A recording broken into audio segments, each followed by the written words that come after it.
Committee will come to order, and the chair will recognize himself for an opening statement.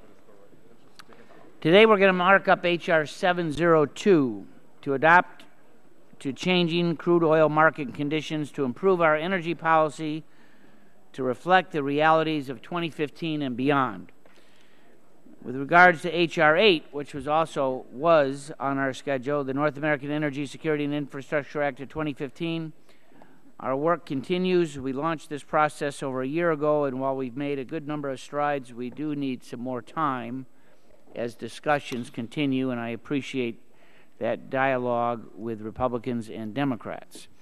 We are committed to ensuring that our policies reflect our incredible abundance, so stay tuned. Today, I want to particularly thank Mr. Barton for his work on H.R. 702. America wins when we support free trade and open markets, and this bill would lift the 40-year-old restrictions on oil exports that President Ford signed into law back in 1975. Well, much has changed since then when these restrictions were imposed, but the dynamic growth in domestic oil output over the last decade has certainly flipped the script. Numerous studies, including those from the CBO, GAO, Energy Information Administration, all conclude that oil exports would in fact be a net jobs creator and would not raise and may in fact lower retail gas prices. And as long as foreign policy experts across the political spectrum agree that oil exports would help support our foreign policy objectives. The administration now supports lifting Iran's ban on oil exports, and we should all be able to agree that it is time then to lift the ban on American exports as well. The Majority Leader, Mr. McCarthy, has also signaled that H.R. 702 will be on the House floor in the coming weeks. Creating jobs, keeping energy affordable, boosting energy production, and improving our energy security, these are all important to folks in Michigan and across the country, and a bill that accomplishes all four is certainly worthy of our support. Overall, the news on American energy could hardly be any better, but we need to update our policies to reflect where we are today and put us on steady ground well into the 21st century. So with that, I would now yield to my friend from New Jersey, Mr. Plone, for an opening statement. Thank you, Chairman Upton. It's been a challenging few days, but before I speak to the bill before us, I want to commend your decision to postpone consideration of the larger energy bill. I think it was the right call, and the extra time will provide us with the ability to continue our discussions and to explore avenues of progress on that bill. By setting aside the energy package for today, we've also created an opportunity to have a focused discussion of our policy differences with regard to H.R. 702, and we do have important policy differences.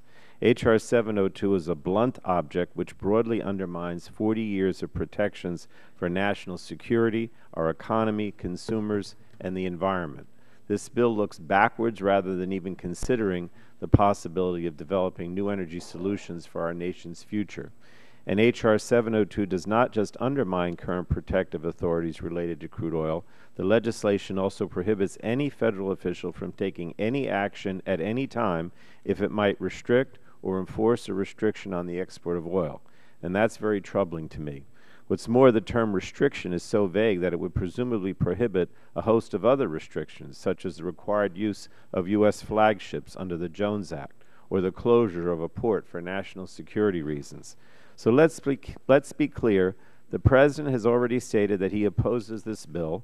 Further, any legislation of this nature is completely unnecessary since the President already has the authority to ease or even remove restrictions on crude oil exports, and the administration has recently taken major steps to exercise that authority by approving crude oil swaps with Mexico. And this comes after the Department of Commerce began approving applications for the export of condensate last year. The bottom line is that it's imperative for Congress to consider a host of factors before we lift the current restrictions. And certainly if we are to completely dismantle our nation's ability to restrict oil exports as proposed by H.R. 702. So first, there are consumer impacts, especially related to the price of crude oil and gasoline. A recent study found that changes to U.S. oil export policy will have little or no impact on the future price of oil. What we do know is that changes in our crude oil policy would lead to a significant payday for oil producers, with increases in annual profits approaching $30 billion by 2025. Next, there are the impacts on our refinery capacity and associated jobs, well-paying middle-class jobs that have grown over the past few years due to increased production. Unrestricted exports of crude oil puts those jobs in jeopardy and could mean exporting those jobs and losing out on critical investments in future refining capacity. And finally, there are, of course, the environmental and climate impacts of lifting the export ban. Energy policy is fundamentally linked to environmental policy. Each is a facet of the other. Increasing crude oil exports means increasing domestic production and its impact on climate change, public health, worker safety, property owners, and protection of our drinking water supplies. As I've said before, Mr. Chairman, this legislation eagerly embraces short-term profits and benefits without understanding or even considering the cost of such a major action. And that's a mistake I caution us all not to make. We should take the long view to ensure we fully understand and consider the enduring consequences of our actions and choose the cleanest and most sustainable path forward. I don't believe the potential impacts of H.R. 702 on national security, on the economy, on consumers, and on the environment can be considered acceptable. Increased crude exports certainly help oil companies, but without any guaranteed benefits for consumers. I frankly don't see what's in this for the average American. And so I urge my colleagues to join me and the President in saying no to this legislation. I yield back. Gentleman yields back. Chair would remind members that pursuant to committee rules, all members' opening statements will be made part of the record. Are there further opening statements that members would like to deliver? Chair would recognize the Vice Chair of the committee, Ms. Blackburn, for 3 minutes. Thank you, Mr. Chairman, and I want to thank you and Chairman Emeritus Barton for the wonderful work that has been done on this legislation. I also thank you for the approach that we are looking at an architecture of abundance, not a policy that is built on rationing or scarcity, but looking at a policy that is built on abundance and on utilization of our resources. I have found it so interesting how closely intertwined the national security and energy security issues are with economic security. And often we hear from our allies, they would like to be our customers. They would like that. They would much prefer to do business with us than to be doing business with Russia or with OPEC. So this is the right step. It is the right step for American jobs. It is the right step for American energy, and I commend those that have brought it forward, and I yield back. Gentlelady yields back. Other members wishing to make an opening statement, the Chair would recognize Mr. Rush, ranking member of the Energy and Power Subcommittee. I want to thank you, Mr. Chairman, for this important markup today on H.R. 702, a bill to adapt to changing crude oil market conditions. Mr. Chairman, as I have stated publicly in the 2 hearings and the subcommittee markup proceedings, today's committee action, I'm openly entertaining the idea of supporting this bill. Mr. Chairman, however, since making those statements, my office, which has met with a great number of stakeholders representing both sides of the debate, I can't do so at this point in time. I've heard arguments of merit both for and against lifting this bill. Mr. Chairman, I continue to keep an open mind on this issue, and I will continue to work with my friend and my colleague, Mr. Barton, to see if we can find an appropriate, dedicated, strategic proposal that will warrant my support for this bill. Of all the issues, and there are many that have been brought to my attention regarding this bill, the single most important one to me, the one that matters to me, high and above all the other issues, is how would lifting this ban impact communities such as the one that I represent in this nation. Mr. Chairman, jobs is the central reason for this season, in my estimation, in my opinion. Jobs now, jobs today, and good paying jobs tomorrow. Specifically, Mr. Chairman, I met last week and I had an opportunity to again talk with various individuals across the whole issue area of this bill. And Mr. Chairman, I've said before and I say it again, I would like to see an opportunity for women, veterans, and minority-owned businesses to directly benefit from vendor and contracting opportunities that would result from lifting this ban. An architecture of abundance should also be an architecture of shared abundance. And Mr. Chairman, I'm looking for my district and districts like mine, their fair share of whatever abundance this bill would bring, this action would bring. And Mr. Chairman, I've had some good talks with these stakeholders who have signaled their support for a program that would accomplish this goal of shared abundance. My vote in support of this bill hinges on those specifics that have yet to be ironed out. So, Mr. Chairman, I look forward to meeting with industry executives over the weeks ahead to discuss specific proposals that will address this single and central concern of mine. I would like to hear from the decision makers in these entities or these organizations regarding their commitment to make diversity, hiring and diversification and contracting a priority both within their corporations and for the companies they work for. And until I have this assurance, I will withhold my support for lifting this ban.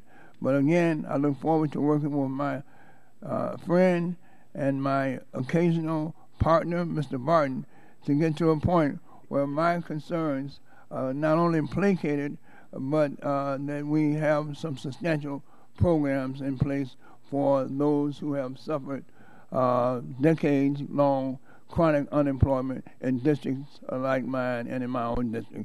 With that, I yield back the balance of my time. Gentleman yields back. Other members wishing to make an opening statement, Chair would recognize the Chairman Emeritus of the committee, Mr. Barton, sponsor of the bill, for 3 minutes. I'm glad that I am always Mr. Rush's friend, whether I'm his partner or not. Always friends, occasionally partners. I'd like the committee to look at the broader picture. We have right now in the world the demand for approximately a little less than 100 million barrels of oil a day. I think it's 95, 96 million barrels a day. The United States was the world's largest producer. It's fallen to second place in the last 6 months. But we're still producing about 10 million barrels a day, which is approximately 10% of the world demand. We're the only nation in the world that has a capability to substantially increase our production. Under a best case scenario, we could probably double it in the next 10 years. Russia can't do that, Saudi Arabia can't do that, Venezuela can't do that, Mexico can't do that, Canada can't, only the United States. We have refinery capacity in the United States of approximately 16 to 17 million barrels per day. We have a demand for gasoline in the United States somewhere between 10 and 12 million barrels equivalent per day. If we don't lift the restrictions on crude oil exports, we cannot utilize our strategic advantage in oil production. Our producers are limited in how much oil they can sell in the domestic market to domestic refiners. That's a fact. That's a fact. That's not rhetoric. If we lift this restriction on crude oil exports, two good things are going to happen. We're going to put pressure in the world oil markets on prices to come down. Because again, we're the only nation that can substantially increase our oil production. The only one. The two other big producers, Saudi Arabia and Russia, can't do it. So if we produce more oil and put some of that in the world market, the world price is going to stabilize or come down. Conversely, if we don't and drive U.S. producers out of production, then eventually Saudi and OPEC and Russia are going to jack the price back up. If you want to prevent gasoline prices from going back up, vote for this bill. It's the only thing out there that gives the capability to stabilize and over time lower gasoline prices. We have the best resource base in the world. We have the best technology in the world. We have the best human capital in the world. Yet we're the only nation in the world who's an oil producer who can't export into the world market. Now, forget all the political rhetoric. Look at the strategic facts. That's what this bill is about. Unleashing the American ability to compete and strategically make the world a better place. You know, I'm glad that Mr. Rush and I are still talking. I'm glad that I think we have 3 Democrat sponsors on the committee. I want this to be an American bill, not a Republican bill. We pass this, the president signs it, I guarantee you, we're going to increase economic activity, jobs, and put America first back in the world marketplace. Vote for the bill. Gentleman yields back. Other members wishing to speak? Gentlelady from California. Thank you, Mr. Chairman, for convening this markup on H.R. 702. This is a bill that would drastically change our nation's energy policies. Now, different members have said different things about the legislation and what they think is the most important factor. I think the top factor is national security. I spent almost a decade on the House Intelligence Committee, and every single member's top responsibility is the security of our country. So national security, I believe, is at the top of the list here. I can't support 702 because it repeals our nation's longstanding limits on crude oil exports.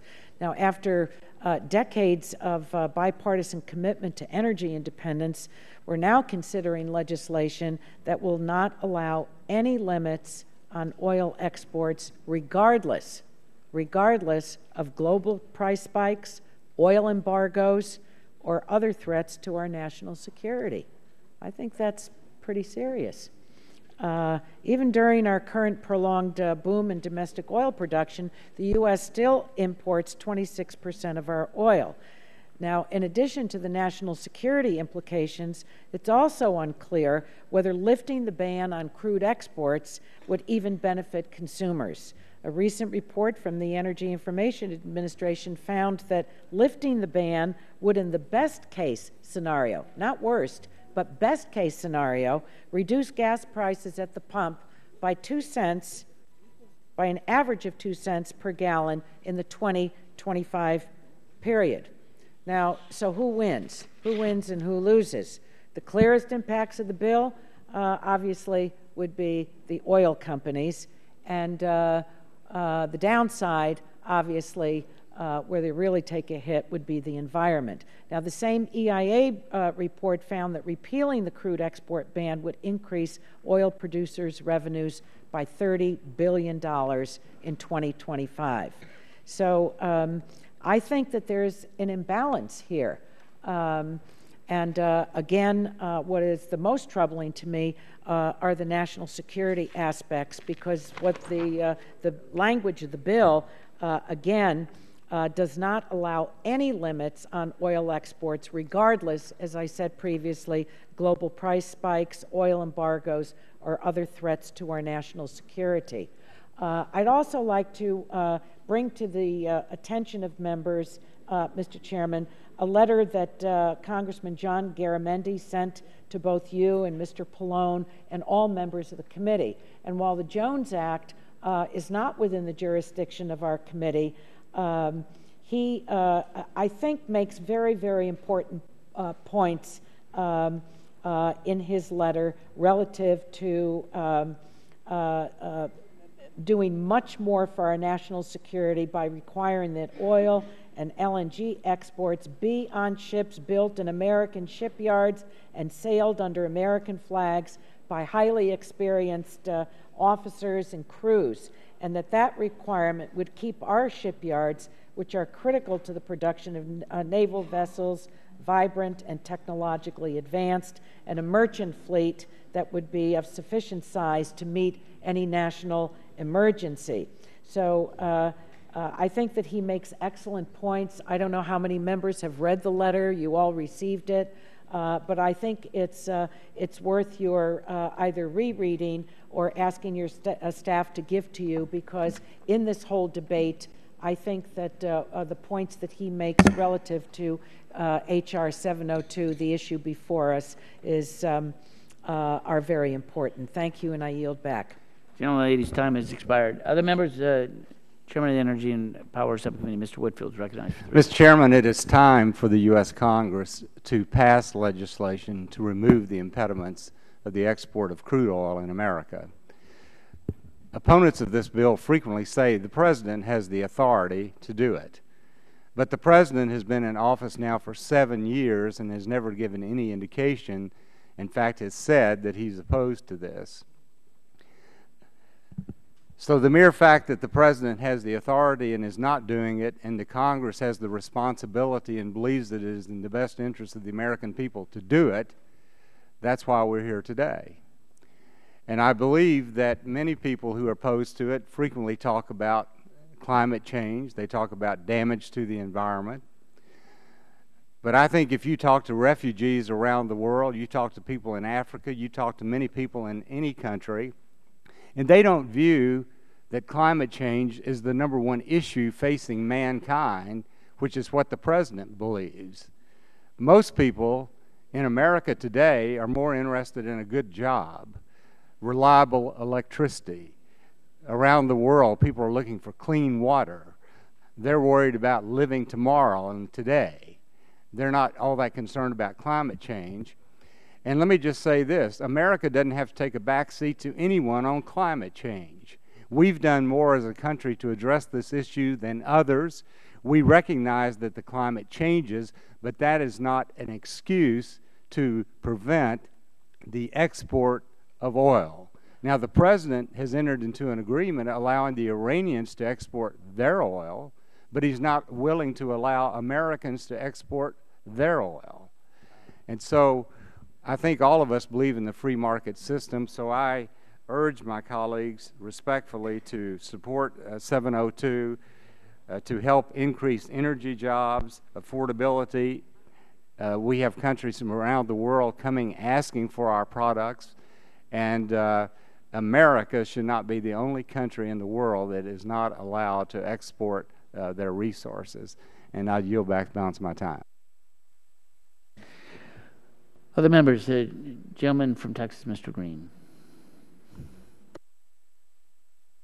Chairman and the ranking member for holding a markup today. Today we're going to continue work on an important piece of legislation. I'd like to acknowledge my good friend and colleague, Representative Joe Barton, the sponsor of the legislation.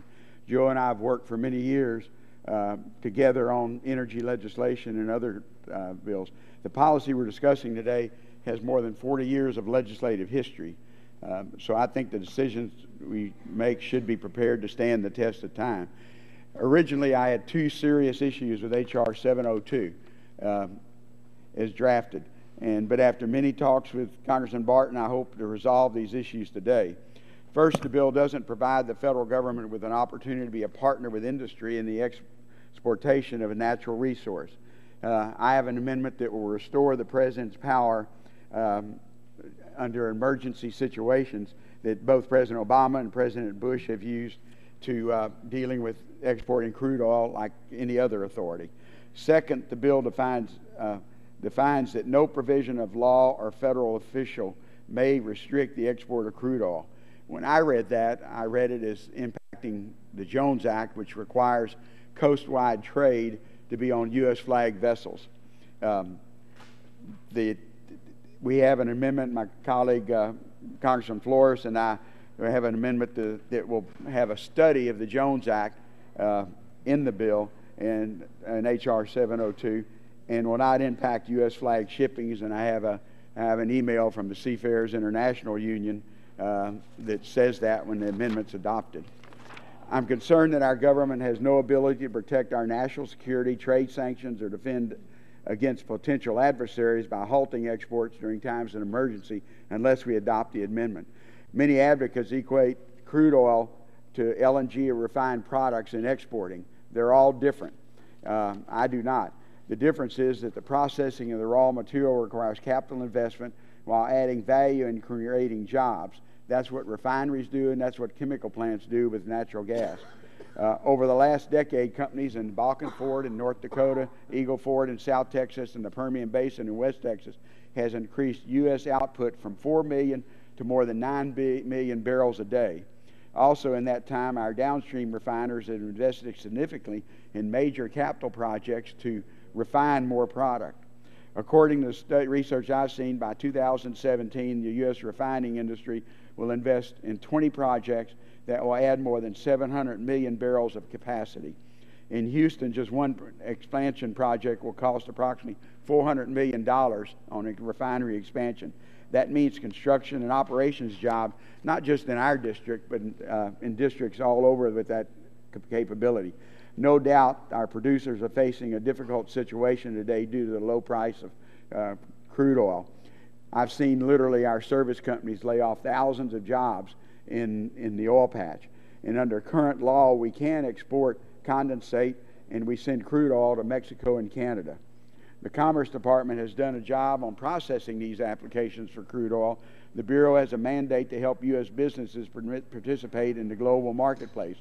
Under that mandate, Commerce has approved 99% of the export applications, but only after some consideration. Mr. Chairman, I know I'm almost out of time, and I'd like to have the full statement into the record, but once these two amendments are adopted, I think the bill takes care of the concerns I have about the President's authority and also with the Jones Act. And I hope our committee will adopt those amendments. I yield back my time. Gentleman yields back. I want to remind all members that their statements can be made part of the record without going through them. Are there other members wishing to make an oral opening statement? Gentleman from Texas, Mr. Olson. I thank the chair. Today we are marking up H.R. 702 for my good friend Joe Barton to lift the outdated ban on most crude exports. This ban became law in December of 1975. American energy production is very different today than in 1975. Technology has led us on a shale energy boom in places like Eagle Ford, Bakken, Marcellus, and the reborn Permian Basin. We're awash in light oil. America has again become an energy superpower. American crude should be on the global market. 1975 ban stops this. My support for exporting American crude did not happen overnight. I don't want to hurt our refineries. And I sure as heck don't want to hurt families at the pump. But mighty evidence says that exporting crude will not hurt consumers at the pump. But it also says there'll be some pain for some oil refiners. This is serious.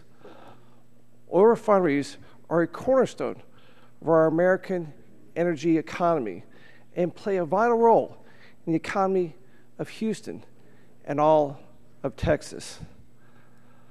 But this is ultimately a question of free markets. It's a question of whether we will continue to fight with both hands tied behind our back in world markets, or do we bring jobs, trade, and influence back home? And while our actions today are an important step to bring back competition, we have much more work to do. In the next few months, I hope we can revisit broken mandates like the RFS that distort energy markets. I thank the chairman, the ranking members, and all the committee staff for their hard work, and ask my colleagues to vote for H.R. 702. I yield back the balance of my time. Gentleman yields back. Other members wishing to make a statement? The gentlelady from Colorado. Thank you very much, Mr. Chairman. I really appreciate the efforts of the Chairman Emeritus to raise this bill. The oil market is, in fact, an international market, and I think that the U.S. should participate in that market. But I'm concerned because there are a lot of other issues that are involved here. I think we can stipulate that if we pass this bill, U.S. oil production would increase. So if oil production increases, that's good in a way for oil producers, but what would that mean for climate change? What would that mean for the environment? These are issues that are unfortunately not really addressed in the bill before us today. Just one example of an issue that I've been working on, if we increase production, then I think we can probably stipulate that there will be greater impacts to water quality. We know that federal regulations currently are not sufficient. Our environmental laws are riddled with loopholes and exemptions for oil and gas development. Since 2008, for example, I've introduced the FRAC Act, which is a bipartisan bill that would close the Halliburton loophole that puts our drinking water at risk and would require disclosure of ingredients of fracking fluids. The FRAC Act would make the Safe Drinking Water Act whole again and make sure that if domestic drilling goes up, we would have the tools to protect our most precious resource, our drinking water. So at the minimum, I think we should pass the FRAC Act, allowing us to regulate the chemicals going into the aquifers before we increase production by exporting crude oil. And I had mentioned to some people that I'd like to have us look at that if we're going to look at this bill. Another major impact of ending the crude oil export ban would obviously be an increase in domestic carbon emissions. Climate change is now a crisis, and it would be irresponsible for Congress to send us over to the tipping point by increasing emissions. So I think that before we pass this bill, we also need to consider how we could mitigate those emissions and even offset them. We could do this. We could do this in passing this bill, but we haven't even started to talk about it. And so, regrettably, I'm not going to be able to support this bill as written, but I do think that there's ways we could work together on a bipartisan basis to make legislation that would allow us to export oil and at the same time to protect the environment both here in this country and around the world. And with that, Mr. Chairman, I yield back. Gentlelady yields back. Other members wishing to make an opening statement? Gentlelady from California, Ms. Capps. Thank you, Mr. Chairman, and thank you for giving me the opportunity to state the several reasons why I'm opposing H.R. 702. First, I think there are many more important and pressing items that this committee should be spending its time on, such as reauthorizing our pipeline safety laws. I sincerely appreciate the work that you, Mr. Chairman, and Ranking Member Pallone have done with me on pipeline safety, and I want to make sure it remains a high priority for this committee. We had a successful bipartisan hearing on this issue last July, and I hope we can build on the success of that hearing to move forward with legislation very soon. My second concern is with the broad and ill-defined provision in Section 3 of this bill. This vague provision could have sweeping implications that could seriously undermine critical health and safety responsibilities of the federal government. For example, under current law, the Secretary of Transportation has authority to shut down a crude oil pipeline if it poses a threat to life, property, or the environment. If an oil pipeline leading to an export terminal were in imminent danger of rupturing, would the Secretary still have the authority to shut down the line, or would that action be considered a restriction on exporting crude oil under this bill? What if the line needed to be shut down indefinitely? The scenario is not an abstract hypothetical. The Secretary used this authority to indefinitely shut down Line 901 of the Plains All-American Pipeline in my district when it ruptured last May. And since Line 901 is the only way for the nearby offshore production platforms to get their oil to a refinery, several offshore platforms have had to shut down production entirely. 3 months after the spill, Line 901 remains shut down, and there has been no indication it will be restarted in the near future.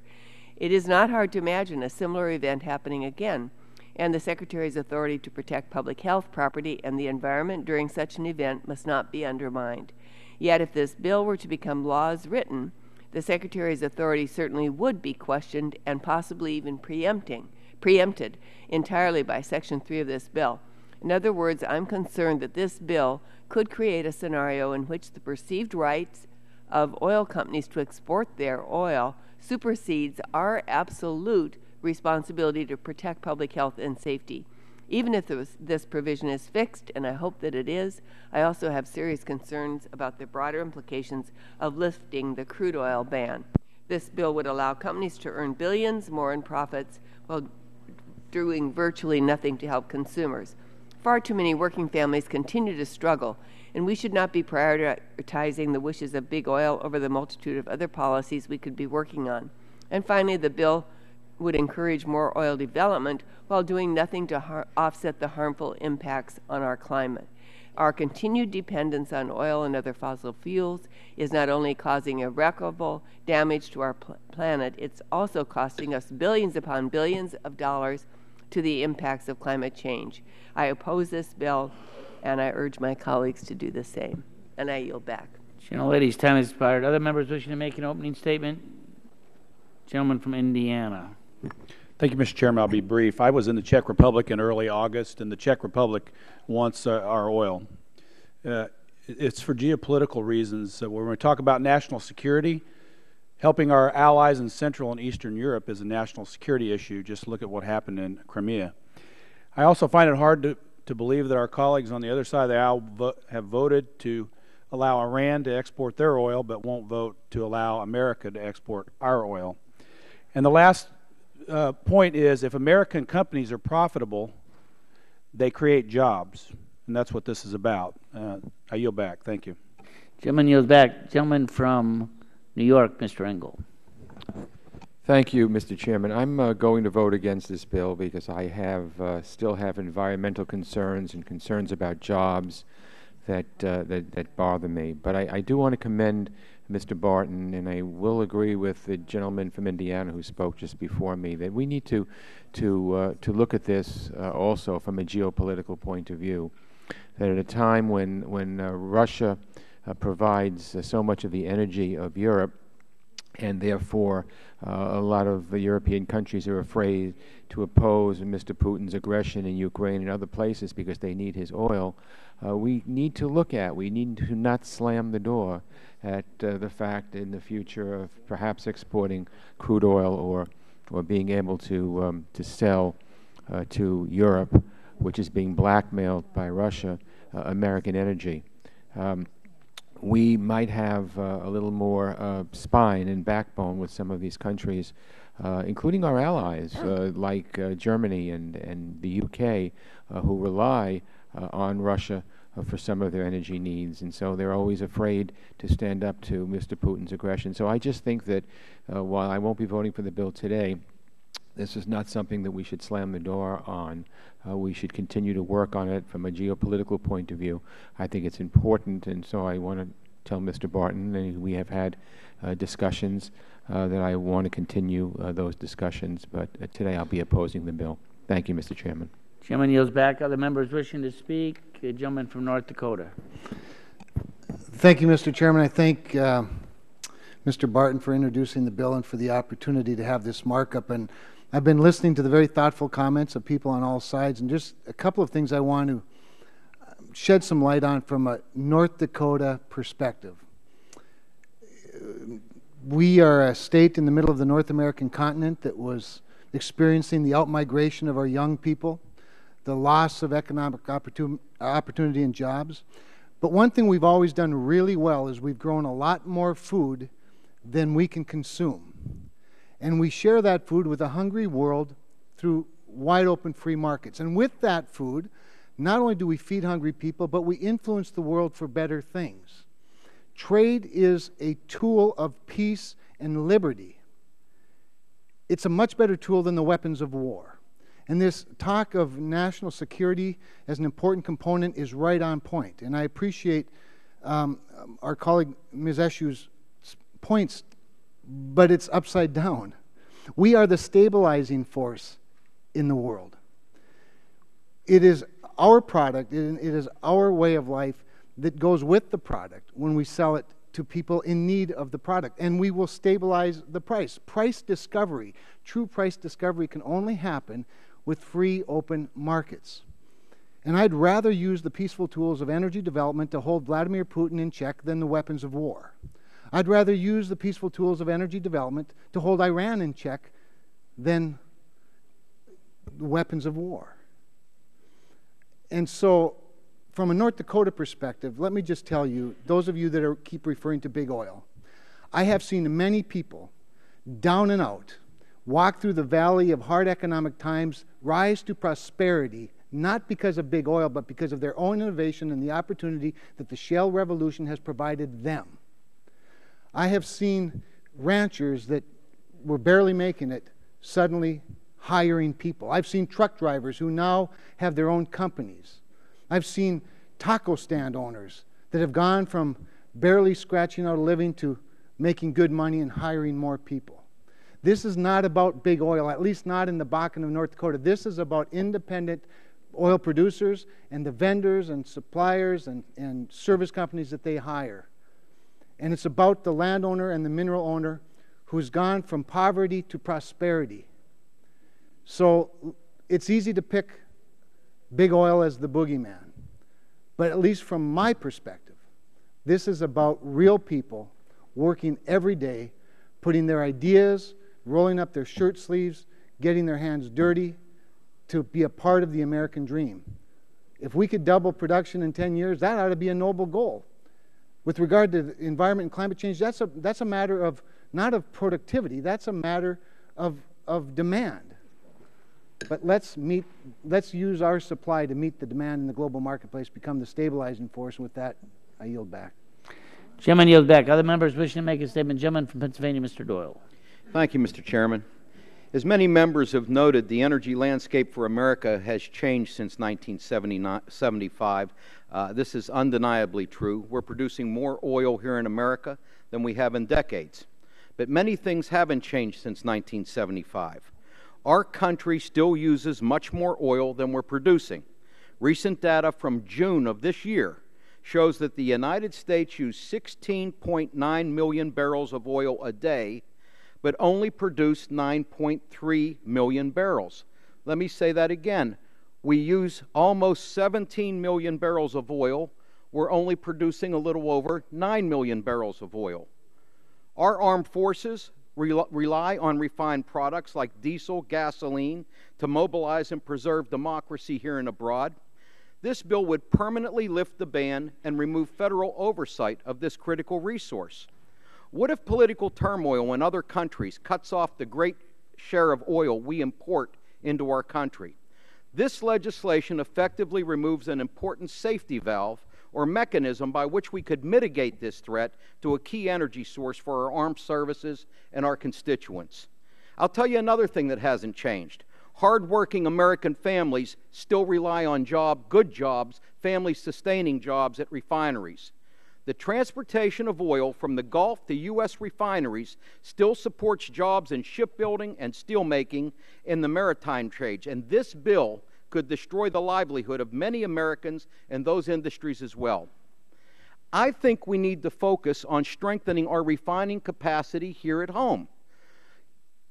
Other countries that this oil is going to, there's all this talk of sending this oil to Eastern Europe. Well, Eastern Europe is going to have to reconfigure their refineries to process light, tight oil. They can't take this oil right now. Most of this oil is going to end up in Asia. But if they have to reconfigure their refineries, why aren't we reconfiguring some of our refineries or adding some new refinery capacity in the United States to process all this excess light sweet crude that's coming out of these shale formations? I'm not against oil. I'm for drilling for oil. I want to keep enough of it in this country that we don't have to import 30–40% of it. I think that this bill's a little premature. I wish this were delayed a couple weeks so we could sit down and work on a rational approach to this, because I think it's possible to do that. but we need to work on thoughtful policies that are going to protect hardworking Americans and strengthen our security. Mr. Chairman, I don't think the bill's at that point yet. I think it's premature, and accordingly, I can't support it. I yield back. Gentleman yields back. Other members wishing to speak, give an opening statement. Gentleman from New Mexico. Mr. Chairman, thank you very much, and I want to associate my comments with those of Mr. Rush and Mr. Gett and Mr. Green with the conversation that there are many colleagues who have worked in and around this space from states that have production in their states as well. Many of our Democratic colleagues as well who worked with our Republican brothers and sisters in looking at natural gas exports as well. And so regardless of the outcome today, Mr. Chairman, I'm certainly hopeful that we can find a path for more conversations as this bill will move to the floor and as we look at other provisions. I understand, Mr. Barton, that there are conversations with some of our counterparts in the Senate that are having conversations in the same space, and there's Democrats and Republicans working together there to see what provisions may be included. And so, Mr. Chairman, Mr. Barton, I certainly hope that there's a way to find that path as we go forward and working with Mr. Green and with our colleagues and including myself to see what more we can do there. So just wanted to share that, Mr. Chairman. I think there's people that want to find a way to work together on these provisions and just hope that there's an opportunity to do that as we get closer to the floor. Thank you, Mr. Chairman. Chair would recognize the gentleman from Missouri for an opening statement. Thank you, Mr. Chairman. And if I could get Dr. Bouchon to, I want to yield for you for just a second. Will you repeat what you said about Iran and our oil? Thank you. Yeah, we have our colleagues voting to allow the Iranians to export their oil, and we're getting the argument that Americans can't export our oil. Okay, I heard you the first time, but I just love hearing it. Gentleman yields back. Chair would recognize the gentlelady from Illinois.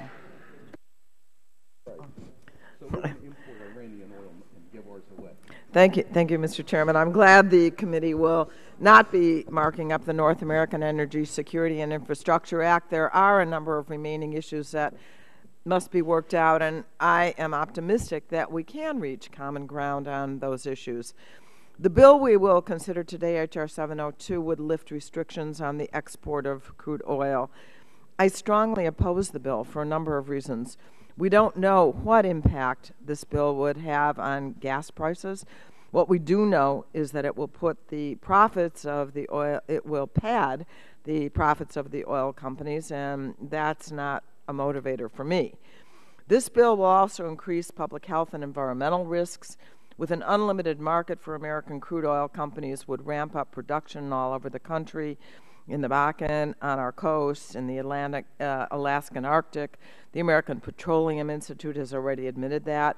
The extraction of oil through hydraulic fracturing has resulted in the contamination of drinking water supplies, even caused earthquakes. The Deepwater Horizon disaster reminded us how devastating deep-sea drilling can be to ecosystems, communities, and businesses. H.R. 702 would incentivize the unfettered expansion of domestic oil development, and our environment, our families, and our neighbors would suffer the consequences. There is broad scientific consensus that we must rapidly reduce our reliance on oil in order to avoid irreversible and catastrophic climate change. That includes keeping at least 3/4 of proven oil reserves below ground. This bill takes us even further in the wrong direction. There is another way forward. We can expand support for clean energy alternatives. 3 times as many jobs are supported per $1 million spent in renewable energy than are supported in fossil fuel energy. And as we have seen with the Clean Power Plan, which will save the average household $85 per year in energy costs by 2030, it is also possible to invest in clean energy while reducing costs. We should dedicate ourselves to a cleaner energy future. I urge my colleagues to vote against H.R. 702, and I yield back. Gentlelady yields back. Chair would recognize the gentlelady from Florida. Thank you, Mr. Chairman. Members, this bill is an unconscionable giveaway to big oil at the expense of American consumers, America's national security, and our long-standing policy of energy independence for America. You simply cannot ignore the fact that America imports today 25% of its oil. And although proponents of the bill argue that a ban is in place, that's not accurate. Current law allows strategic and thoughtful exports of oil. And actually, the Obama administration has increased and allowed greater exports of oil recently.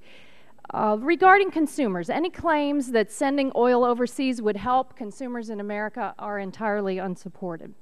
Instead, it will feed the uncertainty of oil markets, and according to a recent Energy Information Administration study, the anticipated price of oil and gasoline would be virtually unchanged by easing of export restrictions. And think about it, gas prices are at record lows, $2, while the current policy is in place. So think about this. Regarding American jobs, Congressman Doyle is absolutely right. Further allowing more crude oil exports could result in $8.7 billion less in U.S. refining capacity over the next 10 years. Those are American jobs.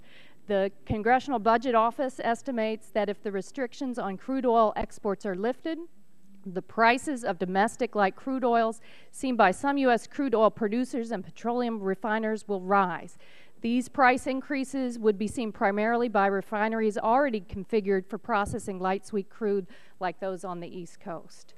And then in relation to national security, export of American crude oil is rife with unknown and unintended consequences. It will dramatically alter decades of U.S. policies put in place to encourage energy independence and security, and leave the U.S. dependent on foreign countries for more than a quarter of its oil for decades to come. Who will benefit? Who will benefit? All of the evidence points to the fact that East Asian markets, especially China, are the most likely beneficiaries of American crude oil exports.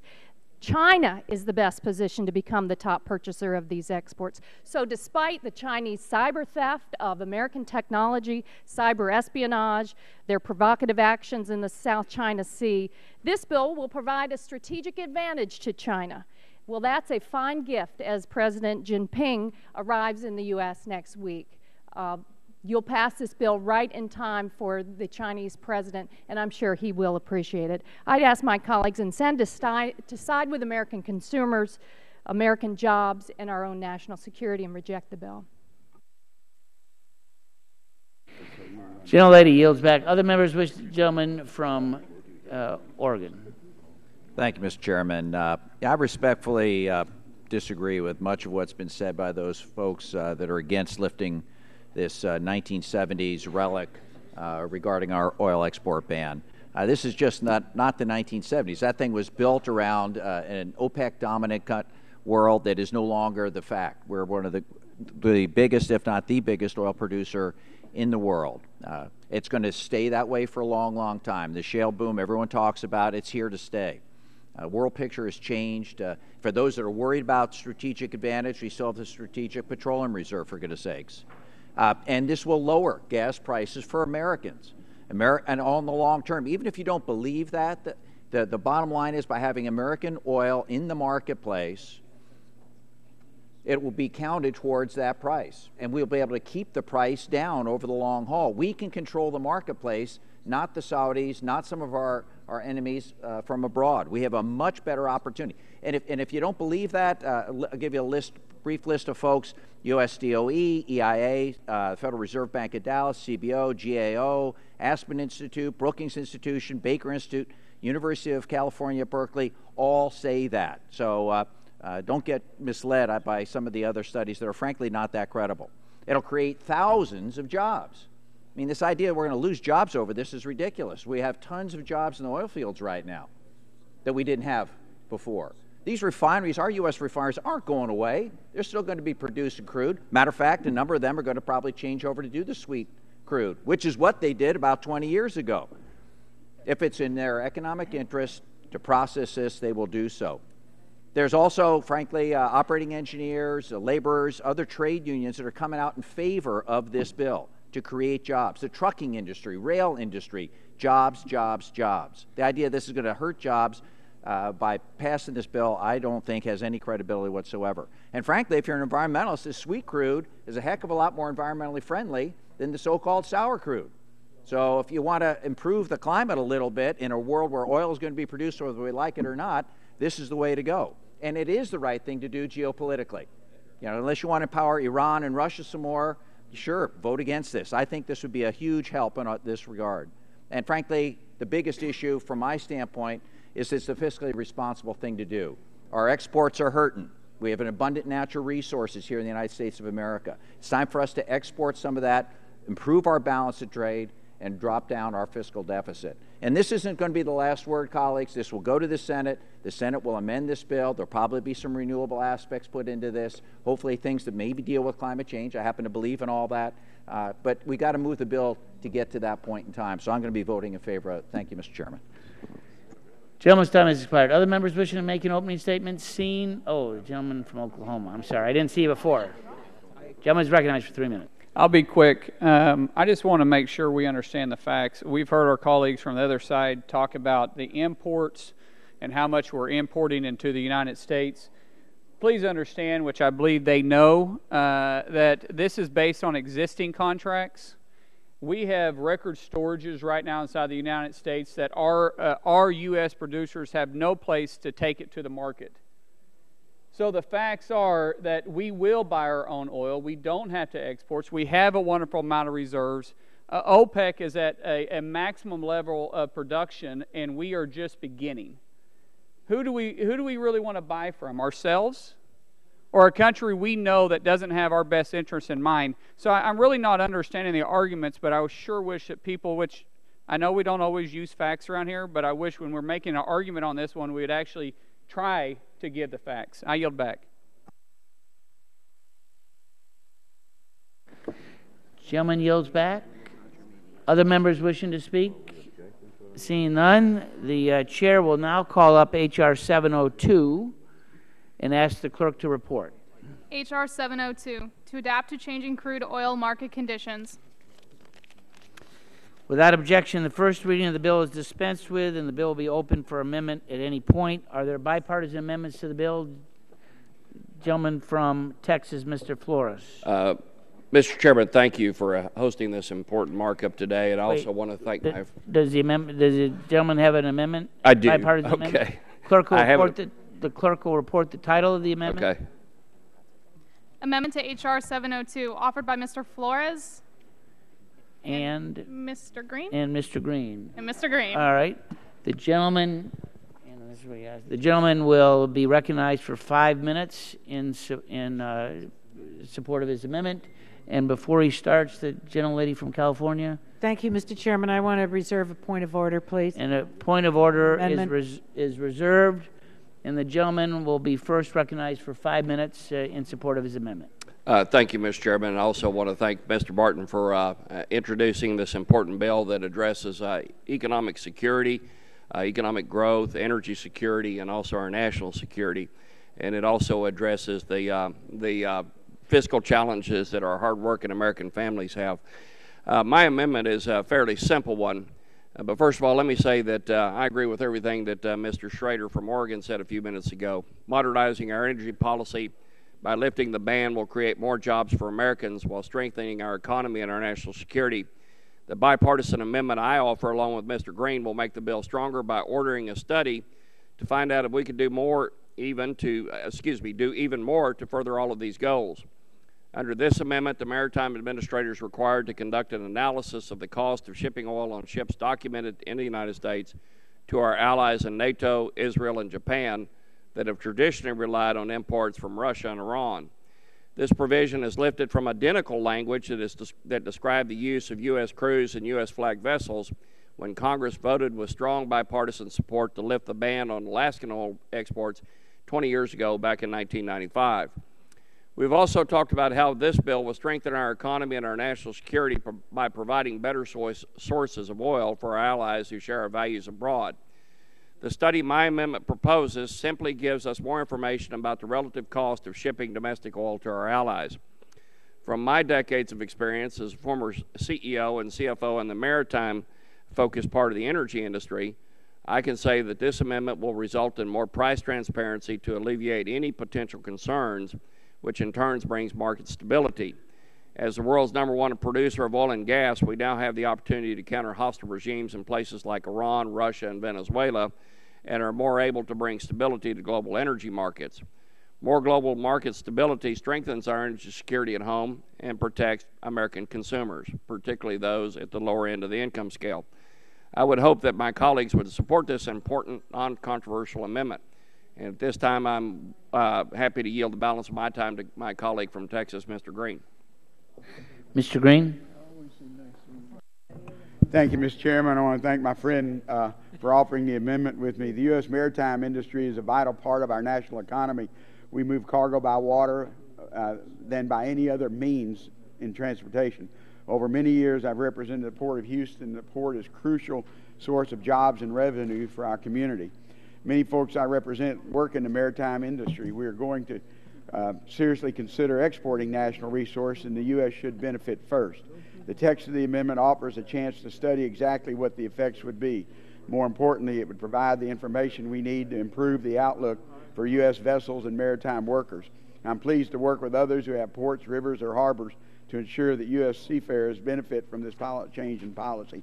And like I said in my opening statement, I have a letter from the Seafarers International Union saying that this amendment's needed, and I encourage us to support this amendment. Gentleman, I yield back. Yield back this time. Gentleman yields back. Does the gentlelady insist on her point of order? I do, Mr. Chairman, and if I may state why. I believe that the Flores Green amendment is not germane to our committee's jurisdiction. And if the council wants to weigh in on that, this really deals with the Jones Act. The Jones Act is not within the jurisdiction of this committee. So as much as my two colleagues Will the gentlelady yield? Offer the, well, I really would like to hear from the council first about germaneness, on the point of germaneness. Mr. Chairman, I'll be happy to withdraw the amendment until we can resolve this issue. Gentleman asks unanimous consent to withdraw his amendment. The amendment is withdrawn. Thank you. Thank you, Mr. Amendment Chairman. is withdrawn. Are there further amendments to the bill? Mr. Chairman. I have an amendment, Mr. Chairman.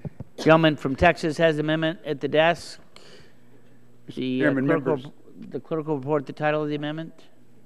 Which number, sir? 38. That's the only. I only have two amendments. Amendment to H.R. 702, offered by Mr. Gene Green of Texas. The amendment will be considered as read. The staff will distribute the amendment, and the gentleman from Texas is afforded 5 minutes in support of his amendment. Thank you, Mr. Chairman. As I discussed in the opening statement, I have serious concerns about protecting our national security. The bill as drafted would prohibit any restrictions on the export of crude oil. This is not a good policy. My amendment would reaffirm the President's ability in times of national emergency to stop the export of crude oil. The President should have the ability to act on behalf of the national interest. International Emergency Economic Powers Act grants the President the authority to withhold the exports of specific products in a matter of national security, foreign policy, and short supply purposes. The President is also authorized to deal with any unusual, extraordinary threat to national security, foreign policy, or the economy of the United States if the President declares a national emergency. Both President George W. Bush and President Barack Obama has used this authority. These powers are consistent with current law and the President's constitutional authority. I do not believe anyone on this committee would want to export oil during a national emergency, and I think it's common sense amendment that improves the bill, and I encourage my colleagues to support it. And I'll yield back my time. Okay. The gentleman yields back his time, and Chair would recognize the gentleman from New Jersey for 5 minutes. Thank you, Mr. Chairman. I appreciate Mr. Green's efforts to preserve some of the national security authorities taken away by the Barton bill, but the Green amendment only serves to highlight the fact that H.R. 702 is a blunt object which broadly undermines 40 years of protections for national security, our environment, our economy, and consumers. Again, H.R. 702 doesn't just undermine current protective authorities related to crude oil. The legislation also prohibits any federal official from taking any action at any time if it might restrict or enforce a restriction on the export of oil. The term restriction is undefined in this bill and therefore of an unknown and dangerous scope. It could undermine a host of other restrictions, such as the required use of the closure of port for national security reasons, or as Ms. Capps noted, the shutdown of an oil pipeline that is hazardous to safety and the environment. Unfortunately, the Green Amendment would only address some of these problems. In my opinion, it's just a few grains of sand on a beach. The Green Amendment does nothing to preserve any environmental or safety statute. And the Green Amendment doesn't even preserve the Defense Production Act, one of the most important tools any president has to ensure our national energy security in the face of a threat. This bill, in my opinion, is dangerous and can't be fixed with patches. Section 3, which includes the phrase, and I quote, "notwithstanding any other law," overrides any law that would impose any restriction by any federal official on exports. Our distinguished former chairman, John Dingell, for whom I know Mr. Green and Mr. Barton have great respect, was fond of quoting a former House Chief Legislative Counsel who said that notwithstanding any other law is what we say when we don't know what we're doing. And I think truer words have never been spoken. The sponsors of this bill don't know what they're doing. They don't know which laws and authorities that they are overriding. And I think that's dangerous, and this amendment doesn't come close to changing that, no matter how well-intentioned my friend from Texas is. The bottom line is that this bill completely dismantles our nation's ability to restrict oil exports, and nothing offered today will go anywhere near fixing its fatal flaws. So for that reason, and again, I appreciate my colleague from Texas and what he's trying to do, but for all these reasons, I have to oppose the amendment. I don't think it's going to accomplish the goal of eliminating all these restrictions. Essentially, the bill still is going to allow, make it impossible to have so many of the restrictions that exist right now in terms of exporting crude. Thank you, Mr. Chairman. Gentleman yields back. Chair would recognize the gentleman from Texas, Mr. Barton. I want to rise in support of the Green Amendment. I listened carefully in the opening statements to some of the comments from my colleagues on the minority side about their concerns with Section 3 of the bill. Section 3 of the bill is attempting to explicitly say that we don't want to limit, to put some law that is really intended for another purpose to inadvertently limit exports. The Green Amendment specifically goes into those laws that give specific authority under certain cases to limit exports, to make it clear that where we have passed laws in the past that have the intention to give authority to make sure in a national emergency or some specific case there is the ability to limit an export, that's going to stand. Mr. Green is attempting to clarify, I think, Section 3. And it's a worthy addition to the bill. What Section 3 is trying to do is say, if you've passed some law that its real intent is for endangered species, for example, that you don't want to use that to somehow limit an export. That's what Section 3 is trying to do, but it's not trying to supersede if we've passed laws passed laws in the past to put restrictions under certain conditions on exports. We want those to stand. I mean, if we have a national emergency, obviously we want the President of the United States to be able to temporarily halt oil exports. And I think that's what Mr. Green's attempting to do.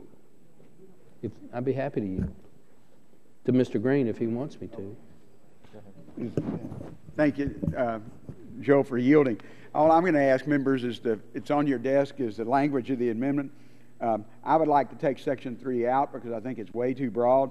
but we're limiting it by this amendment. Nothing in the Act limits the authority of the President under the Constitution, the International Emergency Economic Powers Act, the National Emergencies Act, or Part B of Title II of the Energy Policy and Conservation Act that prohibits exports. If you could think of any other act that we're going to give him exception to so the President can do his job, we could add it to this amendment. But this is pretty broad. The President ought to be able to do the job that we elect him to do, no matter who it is. And like I said, it's been the President's authority has been used by various presidents, Democrat and Republican, and that was my concern with the bill. We ought to have somebody minding the store so we don't export crude oil when we're having a national emergency on our own country. Right, that's why I support the amendment. But in normal situations, when a normal market condition, we should be able to export crude oil.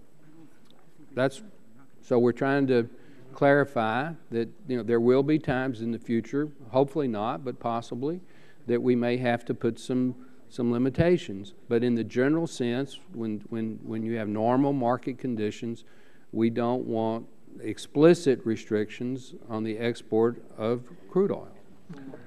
Don't worry. So I support the amendment. Now yield back to balance. Gentleman yields back. Other members wishing to speak on the amendment? Seeing none, the vote occurs on the amendment offered by Mr. Green. All those in favor will say aye. Aye. Those opposed say no. Opinion of the chair, the ayes have it. The amendment is agreed to. Are there further amendments to the bill? Mr. Chairman. Chair would recognize the gentleman from Kansas, Mr. Pompeo. Thank you, Mr. Chairman. First of all, thanks for having this markup. I fully support all the efforts to repeal. Will the gentleman yield for a second? Does Yes, the sir. Gentleman have an amendment at the desk? I do. I have Clerk an will amendment report at the the desk. title of the amendment. Amendment to H.R. 702, offered by Mr. Pompeo of Kansas. And the staff will distribute the amendment, and the gentleman is recognized for 5 minutes in support of Thank you, his Mr. amendment. Chairman. I fully support this committee's efforts to repeal the crude oil export ban, and thank you for doing this today. I support it because I believe when the federal government gets involved in setting energy policy that is otherwise best left to the free market, bad things happen. I understand that some refiners are opposed to lifting the ban and believe it would raise their costs. I respectfully disagree. Our nation's refiners are some of the most innovative and resourceful companies in the world, and I have no doubt that they will adapt to the market that allows for reshipping all commodities, including crude oil. So I'm happy we're taking this step today with respect to making energy markets a little bit more free. I do believe, however, that there are still many federal policies in place that prevent that, and our job shouldn't stop today just by voting to lift the crude oil export ban. Refiners in particular are adversely impacted by a bevy of regulations, including the Renewable Fuel Standard and the soon-to-be-revised ozone NAAQS. The RFS is an issue this committee has discussed at length last Congress, but we've had 0 hearings on the subject during this Congress. We cannot abdicate our responsibility to deal with this regulatory burden simply because it's difficult or complicated or because there are disagreements. If we're for making energy markets more free, then I would hope we continue this effort and get EPA out of the business of micromanaging fuels policy at the expense of our nation's refiners and American consumers. My amendment's really very simple. It would require the Department of Energy to conduct a study, nothing more than that, a study of the impact of the RFS and the ozone NAAQS rules and what they would do when combined with lifting of the crude oil export ban. It doesn't require Congress or the administration to do anything as a result of the study, just to find some simple facts.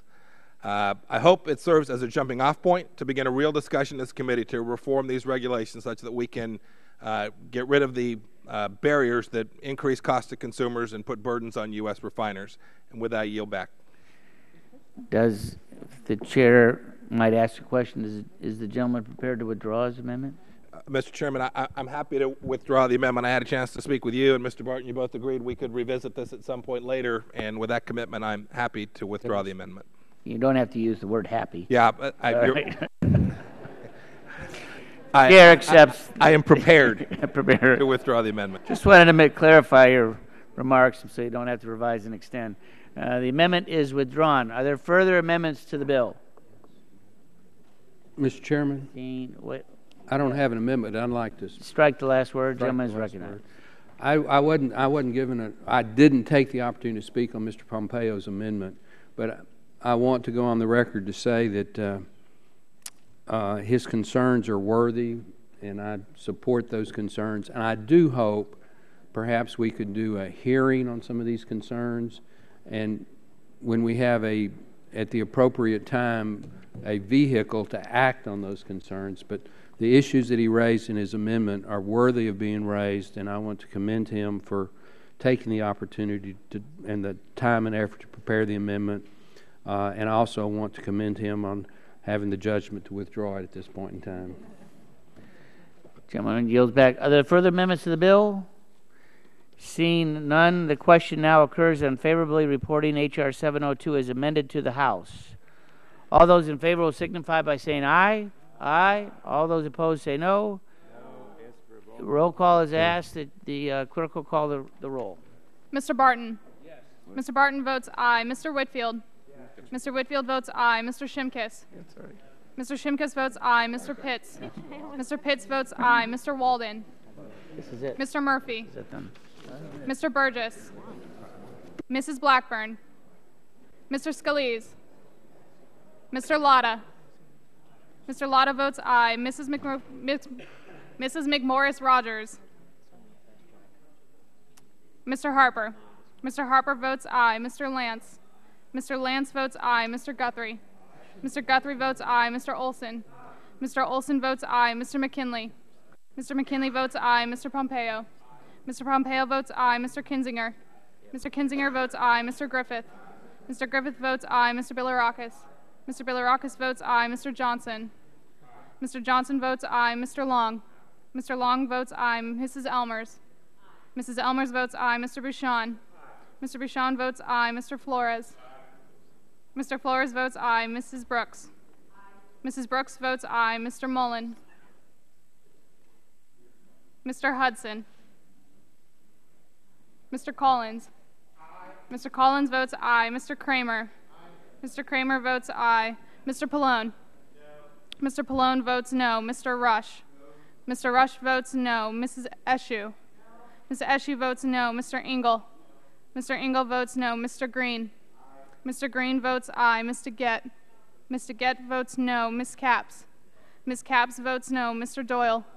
Mr. Doyle votes no. Ms. Schakowsky? Ms. Schakowsky votes no. Mr. Butterfield? Ms. Matsui? Ms. Matsui votes no. Ms. Castor? Ms. Castor votes no. Mr. Sarbanes? Mr. Sarbanes votes no. Mr. McNerney? Mr. Welch? Mr. Lujan? Mr. Lujan votes no. Mr. Tonko? Mr. Tonko votes no. Mr. Yarmouth? Mr. Yarmouth votes no. Ms. Clark? Ms. Clark votes no. Mr. Loebsack? Mr. Loebsack votes no. Mr. Schrader? Mr. Schrader votes aye. Mr. Kennedy? Mr. Kennedy votes no. Mr. Cardenas? Mr. Cardenas votes yes. Chairman Upton? Chairman Upton votes aye. Chairman Upton votes aye. Other members wishing to cast a vote or change a vote? Mr. Welch? Mr. Welch votes no. Mr. Walden? Mr. Walden votes aye. Dr. Murphy?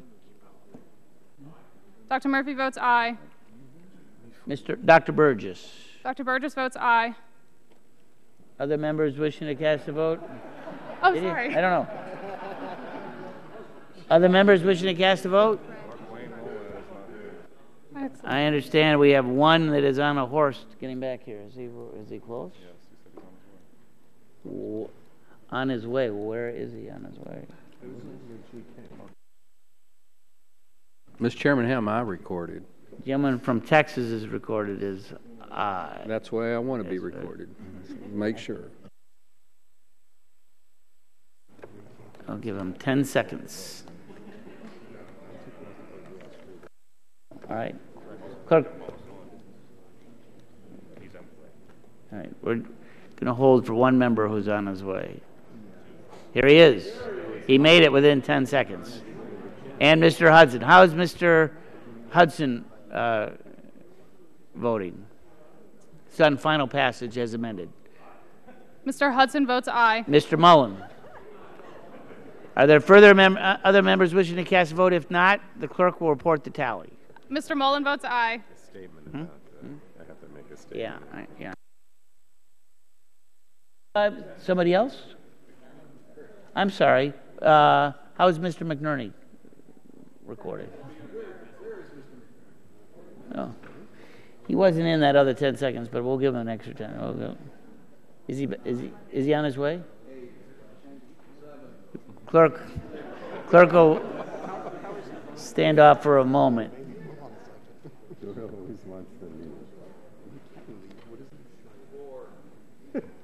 Go.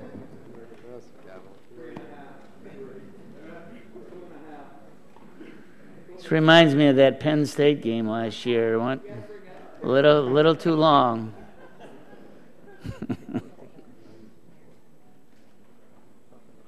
Could be him. There he is. We were hoping that was you.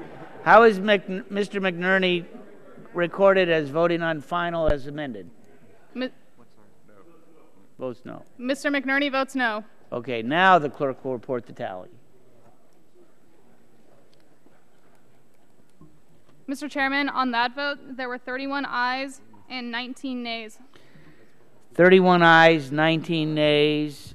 The bill as amended is passed, and without objection, staff is authorized to make technical and conforming changes to the legislation reported by the committee. So ordered. Mr. Chairman. From New Jersey. Mr. Chairman, House Rule 11, Clause 2L provides that for reports accompanying legislation, including investigative and other committee reports, the minority has the right to file supplemental, minority, or additional views for inclusion in the report. Under that rule, minority views would need to be filed not less than 2 additional calendar days from when the committee approves the report. The majority is allowed to consent to providing a minority with more time, and we're hereby asking the majority for an additional 5 calendar days. When it's on the floor. I can't agree to the unanimous. I cannot agree to the unanimous request for 5 additional days. Shh. But we will work with you to make sure that your views are filed on a timely basis. We have to check with the majority leader as to the date that this is scheduled for the House floor. But let me just make the agreement that we'll work with you throughout, and we'll do the best that we can to accommodate as much time as we can, but without insisting on 5 calendar days from now, if we can do that. But we'll reach out to the majority's office and see what we can do. All right. Thank you, Mr. Chairman. Thank you. Without objection, the committee stands adjourned.